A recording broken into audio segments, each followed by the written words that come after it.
El 4 de mayo de 2126, se firmó en la Casa Blanca un documento sin precedentes en 250 años de historia de Estados Unidos.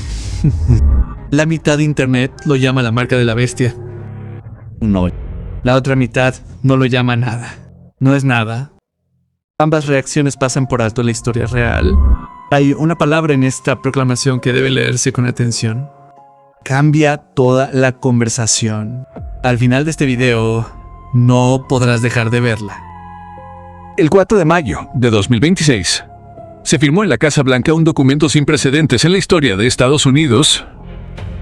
No fue un día de oración, ni un momento de silencio, ni un llamado genérico a la unidad o a la gratitud, sino un sábado nacional, nombrado, cronometrado y sellado por el cargo más alto del país y convocado desde la puesta de sol del viernes hasta el anochecer del sábado. En los 250 años que lleva en pie esta república, ningún presidente en funciones ha firmado nunca una frase como esta. El documento es oficialmente la proclamación del mes de la herencia judía estadounidense. Todos los presidentes desde George W. Bush han firmado algo en mayo para honrar la herencia judía estadounidense. Y la mayoría de esas proclamaciones son iguales. Esta es diferente. Enterrado en medio del documento hay un párrafo que el ciclo de noticias citó brevemente y luego pasó a otro tema. La proclamación dice, en honor especial a los 250 gloriosos años de independencia estadounidense, y en el fin de semana de la rededicación del 250, un jubileo nacional de oración, alabanza y acción de gracias, te anima a los judíos estadounidenses a observar un sábado nacional. Desde la puesta del sol del 15 de mayo hasta el anochecer del 16 de mayo, amigos, familias y comunidades de todos los orígenes pueden reunirse en agradecimiento por nuestra gran nación. Lee las fechas de nuevo. La tarde del 15 de mayo hasta el anochecer del 16. Ese lapso no es un día genérico de descanso. Ese lapso no es el domingo. Ese lapso es el séptimo día de la semana. El día que Génesis 2 llama bendito y santificado. El día que Éxodo 20 llama el sábado del Señor tu Dios. El día que Jesús guardó. El día entretejido en la arquitectura de la creación antes de que existiera Israel. Antes de que existiera un templo. Antes de que hubiera un solo ser humano caído en el planeta. Deténganse y consideren lo que eso significa. El presidente de los Estados Unidos, en papel con membrete oficial y el sello de su cargo, acaba de designar el séptimo día bíblico, el sábado, como una observancia nacional. No en una declaración extraoficial, o en un discurso de campaña, en una proclamación federal que quedará en el registro público para siempre. Basta eso solo para reflexionar con cuidado. Pero la palabra más importante de todo el documento no aparece en ese párrafo. Aparece en la oración que viene inmediatamente después. La siguiente oración de la proclamación dice: insto además a todos los estadounidenses a celebrar su fe y libertad durante este año, durante meses, especialmente en Shabbat, para celebrar nuestro 250º aniversario. El texto para captar el significado directo. Y después lo leo para ver qué palabra tiene el peso. La palabra es todos. No solo los judíos estadounidenses, todos los estadounidenses, en Shabbat, el séptimo día, desde el cargo más alto del país, por primera vez en 250 años. ¿Cuándo fue la última vez que un presidente en funciones de Estados Unidos llamó a todos los estadounidenses a observar el séptimo día, el sábado? Ni George Washington, ni Abraham Lincoln, ni Reagan, ni Obama, ni George Bush, ninguno de los dos. Nunca. Esto nunca ha sucedido en la historia de esta república. La frase está ahí ahora en AR4, de mayo de 2026, en un trozo de papel con el sello de Estados Unidos en la parte superior, y llama a todos los estadounidenses a un día sagrado que la religión civil de este país ha pasado por alto durante 2 siglos. Antes de continuar, hay que decir algo con cuidado y despacio porque, si no se dice con cuidado, el resto de esta conversación se desmorona. Esta proclamación es la marca de la bestia. No pasa la primera prueba. El día en cuestión es el sábado, no el domingo. No es Apocalipsis 13. No es la crisis final. Y cualquiera que lo llame así en línea en una sección de comentarios, en un clip de pánico en YouTube, no es ayudando al cuerpo de Cristo y le costará credibilidad a la iglesia cuando se cumpla la profecía real. Apocalipsis 13 tiene un verbo muy específico. La escritura dice: y hacía que a todos, pequeños y grandes, ricos y pobres, libres y esclavos, se les pusiera una marca en la mano derecha o en la frente, y que ninguno pudiese comprar ni vender, sino el que tuviese la marca. Obliga, coacciona y obliga. La cláusula económica es la prueba. Quien no obedeciera no podría comprar ni vender. Eso es lo que describe la profecía. Así es como se ve la marca de la bestia cuando llega. Ahora lea la proclamación de nuevo con esa prueba en la mano. El verbo es alentador. Se anima a los judíos estadounidenses a observar. Las comunidades de todos los orígenes pueden unirse. Eso es alentador. Eso es una invitación. No hay obligación. No hay penalización. No hay exclusión económica. ¿Nadie pierde el derecho a comprar o vender? Según la lectura simple de la Escritura, la proclamación no supera la prueba de Apocalipsis 13. Decirlo en voz alta es lo que se cumple cuando llega la prueba real en Skyle. La adrenalina no se cumple. Los titulares no se sostienen. La palabra se sostiene. Isaías lo dijo claramente a la ley y al testimonio. Si no dijeren conforme a esta palabra, es porque no les ha amanecido. El estándar para la afirmación profética es la palabra misma. No la adrenalina, ni un clip viral, ni la reacción de la sección de comentarios. La palabra. Y la palabra distingue entre una proclamación presidencial que alienta la observancia y un decreto del tiempo del fin que obliga a adorar bajo amenaza económica. No son lo mismo. Decirlo no es minimizar, es leerlo con atención. Dos palabras sencillas perviven en la antigua literatura profética. Hacer provisión, no hacer cumplir, no obligar. Hacer provisión. La primera etapa nunca tuvo la intención de parecer una fuerza, ni a la intención de verse así. Una proclamación presidencial es exactamente eso. No hace cumplir. Abre una puerta. Establece una categoría. Y la puerta, que una vez se abrió del cargo más alto del país, no cierra por sí sola. Entonces, Ajinagaja. La pregunta es Ajinagaja, Husna, si la porque vale la pena un video. Porque importa en absoluto. La respuesta reside en una frase que ha aparecido en la literatura profética durante más de 100 años. Hay una advertencia escrita mucho antes de que naciéramos. Describe una época en la el protestantismo caído se extendería a través de tradiciones que alguna vez estuvieron separadas para estrechar la mano del poder romano, y una época en la que esta nación ya no impondría la religión de forma directa, sino que crearía el espacio estructural para ella. La advertencia utiliza dos palabras sencillas para esa creación de espacio. Hacer provisiones. Esa es la categoría profética. Mediante el decreto que impone la institución del papado en violación de la ley de Dios, nuestra nación se desconectará por completo de la justicia de idea. Cuando el protestantismo extienda su mano sobre el abismo para estrechar la mano del poder romano. Cuando se extienda sobre el abismo para estrechar la mano del espiritismo. Cuando, bajo la influencia de esta triple unión, nuestro país repudiará todo principio de su constitución como gobierno protestante y republicano y tomará medidas para la propagación de las falsedades y los engaños papales Entonces sabremos que ha llegado el momento de la obra maravillosa de Satanás y que el fin está cerca. La primera etapa no es una ley dominical. La primera etapa no es un arresto, ni una multa, ni la exclusión del comercio. La primera etapa es el poder civil creando formalmente un espacio para que la observancia religiosa se coordine a nivel nacional y oficialmente, desde el cargo más alto del país. Eso es exactamente lo que hace una proclamación presidencial. No impone nada. Hace provisiones. Abre la puerta. Establece la categoría. Establece el precedente. Y la puerta, una vez abierta, no se cierra por sí sola. Si has visto nuestros videos recientes, es posible que hayas notado algo diferente. No hay comerciales que interrumpan el estudio bíblico. No hay distracciones entre tú y la palabra de Dios. Esa elección fue una decisión que tomé delante del Señor. Si estos videos han sido una bendición para ti, me encantaría que consideraras unirte a nosotros en Patreon. El enlace está abajo. Esta no es una nueva preocupación profética. Es más antigua de lo que la gente cree. Para entender lo que tenemos delante hoy, retrocedamos hasta 1888 ese año. Un comité del Senado en Washington estaba escuchando testimonios sobre una ley federal dominical llamada Proyecto de Ley Dominical-Blair que lleva el nombre de la presentó. Este proyecto de ley habría permitido a la autoridad federal imponer la observancia del domingo.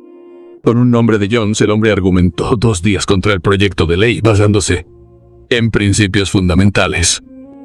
Jones no argumentó que el domingo fuera el día equivocado, aunque creía que lo era. No argumentó desde sus propias preferencias religiosas. Argumentó desde un solo principio. El gobierno civil no tiene jurisdicción sobre el día sagrado de ningún ciudadano, independientemente del día. Independientemente de lo pequeña que sea. Le dijo el senador Blair, y esas son sus palabras exactas. Si 999 personas de cada 1000 en los Estados Unidos guardaran el séptimo día, es decir, el sábado, y yo considerara que es mi elección y mi derecho guardar, el domingo insistiría, y no tendrían derecho a obligarme a descansar el sábado. Insistió el senador Blair. Le preguntó a Jones si la sociedad, independientemente de la religión, no podía exigir la abstinencia del trabajo en sábado si molestaba a los demás. Jones respondió con 2 palabras. No, señor. Y Blair, reconociendo el principio que Jones sostenía, replicó: tiene usted toda la lógica en que no habrá sábado. Esa frase de Blair pretendía ser una acusación.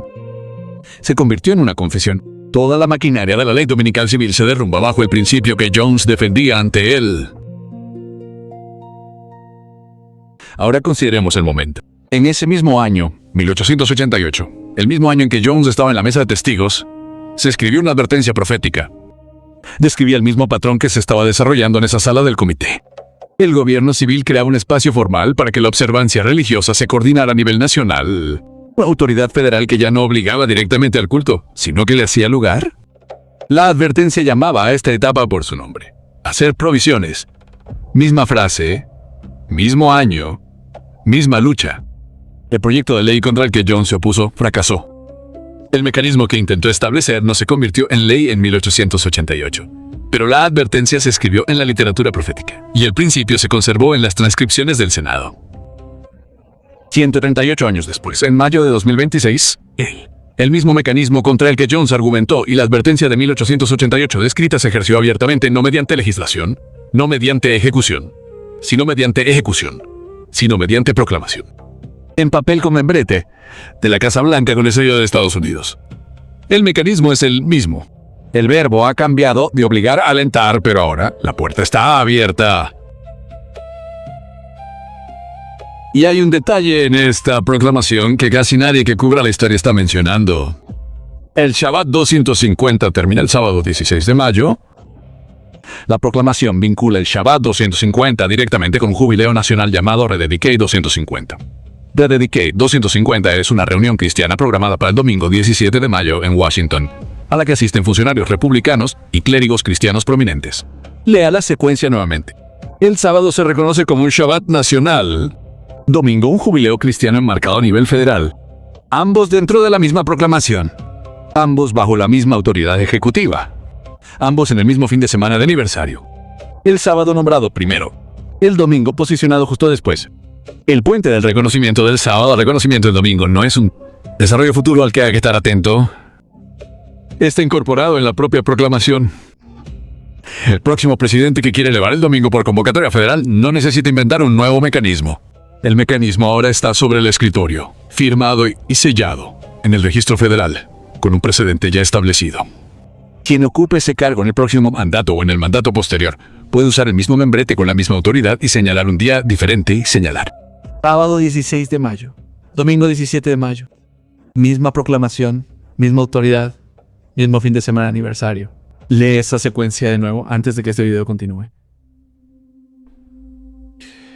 La Escritura nos dijeron hace mucho tiempo que esta lucha ocurriría. Daniel dijo de un poder venidero, que hablará grandes palabras contra el Altísimo y desgastará a los santos del Altísimo y pensará en cambiar los tiempos y las leyes. Esa palabra cambio es tiempos y leyes precisos. El séptimo día, el sábado, nunca fue transferido al domingo por Cristo. Nunca fue transferido por los apóstoles, nunca fue transferido por ninguna palabra en las Escrituras. La transferencia ocurrió por el poder civil, 3 siglos después de la resurrección. El 7 de marzo del año 321, un emperador romano llamado Constantino firmó un decreto que convertía el domingo en una fiesta pública del imperio. Conservó la redacción exacta del decreto: que los magistrados y habitantes de las ciudades descansen el primer día del sol, y que todos los talleres sean cerrados. Ni un concilio, ni un sinid, ni un versículo de las Escrituras. Un decreto civil, firmado por un emperador, declarando el descanso en el día del sol. Ese decreto es la semilla de cada ley dominical que se ha debatido en cualquier cámara del Senado desde entonces. Y es el mismo mecanismo, con un disfraz diferente, que acaba de firmar un sábado de Shabbat en el registro federal. Lo que nos lleva a la parte de esta conversación a la que la mayoría de la gente no se quedará. La parte más difícil. La parte que no tiene nada que ver con el presidente y todo que ver con el corazón de cada persona que observa. Apocalipsis dice, aquí está la paciencia de los santos, los que guardan los mandamientos de Dios y la fe de Jesús. Paciencia. Guardar los mandamientos. Fe. Esa es la tarea. Y la trampa que va a atrapar a la mayoría de las personas es mucho más sutil que la imposición. Para la mayoría no notará ni la tensión. La trampa es guardar el sábado porque el presidente lo dijo, o rechazar el sábado porque el presidente lo dijo. ¡Bah! Ambas son la misma trampa. Si mañana se aprobara una ley nacional sobre el sábado, la mitad del país se rebelaría contra ella, porque odia al hombre que la firmó. Llamarían a su rebelión convicción. Se sentirían justos en ella y nunca se darían cuenta de que no están guardando un mandamiento. Están tomando una posición política disfrazada de religión. Reduzcamos la velocidad por un momento. La trampa no es la imposición. La trampa es guardar el día por la razón equivocada, o rechazarlo por la razón equivocada. Ambas son la misma trampa, con disfraces opuestos. El partidismo con ropaje religioso no es guardar los mandamientos. El séptimo día, el sábado, es más antiguo que cualquier partido que haya existido. Ninguno de los dos lo llevará a cabo cuando llegue la presión.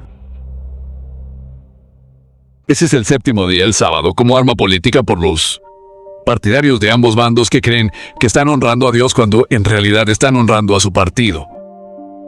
Dios no se siente honrado por eso. El sábado no es un bando en una guerra cultural.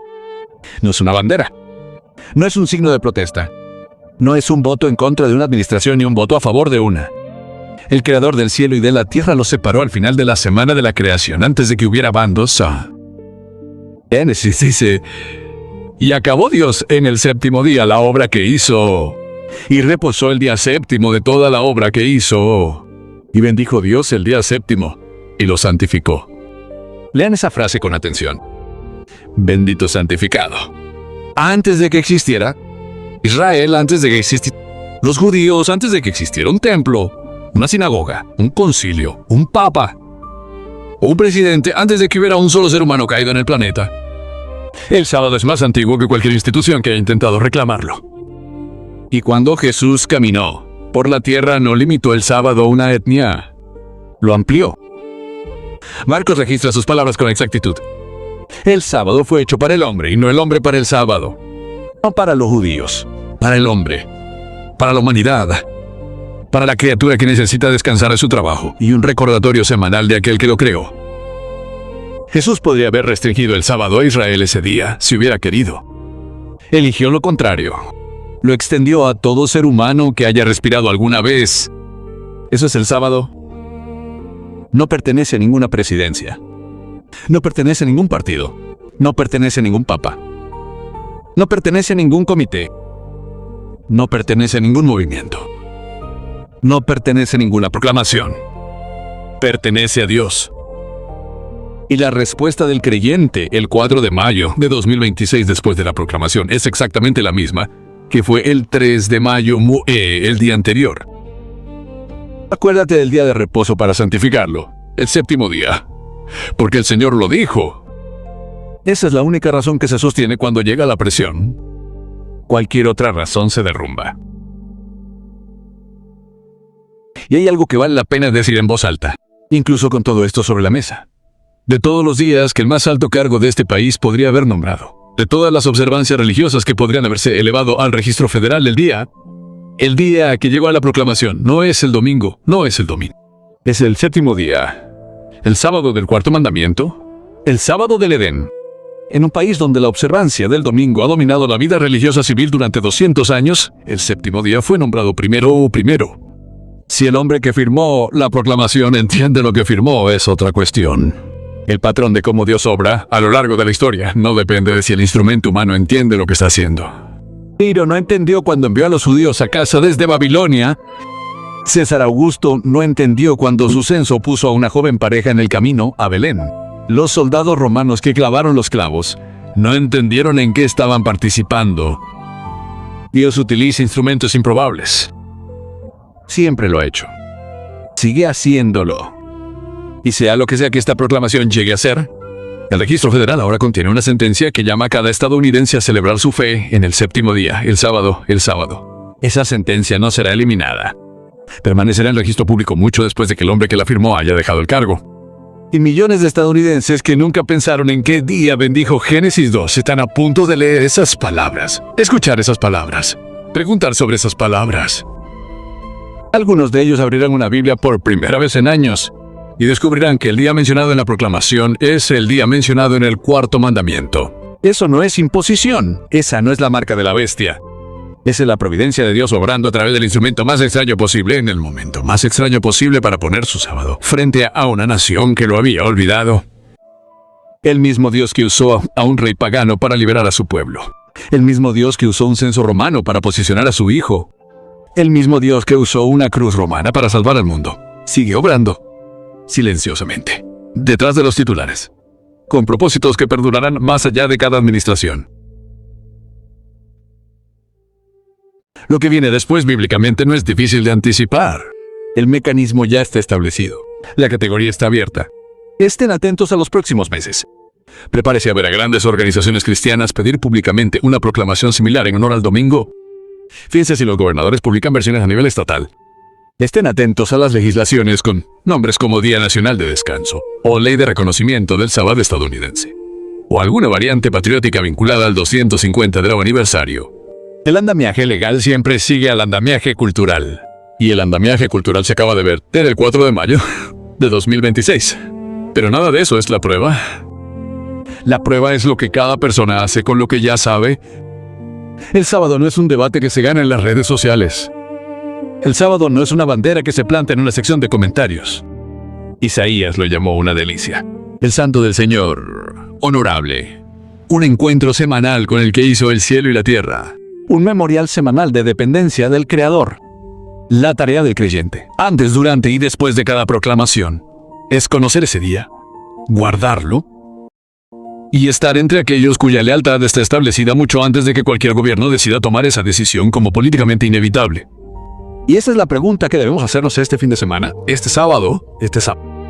Si un presidente en funciones de Estados Unidos puede usar el sello oficial de su cargo para convocar a todos los estadounidenses a observar un día religioso en 2026, la que hará el próximo presidente o el que le suceda, con la misma herramienta, eso no es paranoia, eso no es adrenalina, eso es leer lo que está en la página, leer lo que está en el calendario y recordar lo que se escribe y recordar lo que se que naciéramos. Permanezcan en la palabra. Pruébenlo todo. Observen con atención. No entren en pánico. No se regocijen en las cosas equivocadas. El sábado es más antiguo que cualquier nación que haya intentado reclamarlo. El Dios que sacó a Israel de Egipto. El Dios que sacó a 3 jóvenes de un incendio. El Dios que sacó a Daniel de un foso es el mismo Dios que está guiando a su pueblo en este momento. No te desesperes por lo que aún no está aquí y no pierdas de vista lo que se hace. El sábado es más antiguo que cualquier nación, cualquier senado, cualquier proclamación, cualquier imperio y perdurará más que todos ellos. Hay un lugar al que quiero llevarte, o más bien a tus pequeños Sames. Un taller donde cada historia de la Biblia cobra vida, contada por manos amables solo para ellos. Este es Barnaby. Cada noche escucha al hacedor contar una historia de las Escrituras.